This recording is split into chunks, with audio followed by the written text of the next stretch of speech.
பாருங்கள், நான் பச்சை தட்டைக்காய் உளித்து எடுத்து வச்சுருக்கிறேன். இது குழம்பு வைக்கிறது எப்படின்னு பார்க்கலாம்.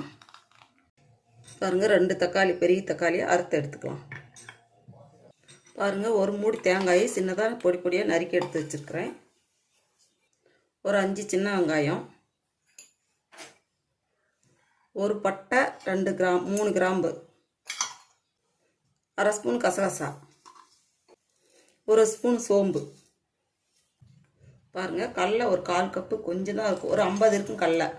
இதுலேயே நாம் அறுத்து வச்சு தக்காளியை போட்டு அரைச்சி எடுத்துக்கலாம். பாருங்கள், அரைச்சி எடுத்துகிட்டு வந்தாச்சு. இது அப்படியே இருக்கட்டும். பாருங்கள், கத்திரிக்காயெல்லாம் அறுத்து எடுத்தாச்சு. இப்போ நம்ம குழம்பு வைக்கலாம். இப்போ எண்ணெய் விட்டுக்கலாம். கடுகு உளுத்தம்பருப்பு போட்டுக்கலாம். ஒரு பெரிய வெங்காயம், நறுக்கின வெங்காயத்தை சேர்த்துக்கலாம். எல்லாம் வதக்கி விடலாம். கருவேப்பிலை போட்டுடலாம்.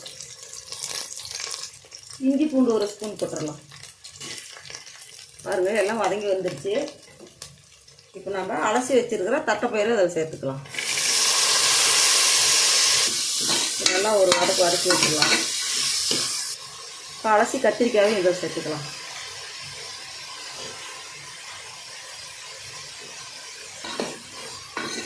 எல்லாம் ஒரு 2 வணக்கம் வதக்கி விட்டுடலாம். அப்படியே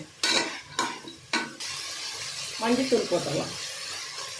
இது வீட்டில் அரைச்ச மிளகாத்தூள் அரை ஸ்பூன் போட்டுக்கலாம். அதிகமாக காரம், அதனால் அரை ஸ்பூன் போட்டுக்கலாம். சாம்பார் பொடி ஒரு ஸ்பூன் போட்டுக்கலாம். இது எல்லாமே இங்கே சேர்த்து வதக்கி விட்டுடலாம். எல்லாம் பாருங்கள், நல்லா கலந்து விட்டாச்சு. அப்படியே இந்த மசாலாவிலேயே ஒரு 2 நிமிஷம் அப்படியே இருக்கட்டும். இதுக்கு உப்பு போட்டுடலாம். அரைச்சி வச்சுருக்க தக்காளி, கடலை, தேங்காய் எல்லாம் சேர்த்து தக்க விட்டுக்கலாம்.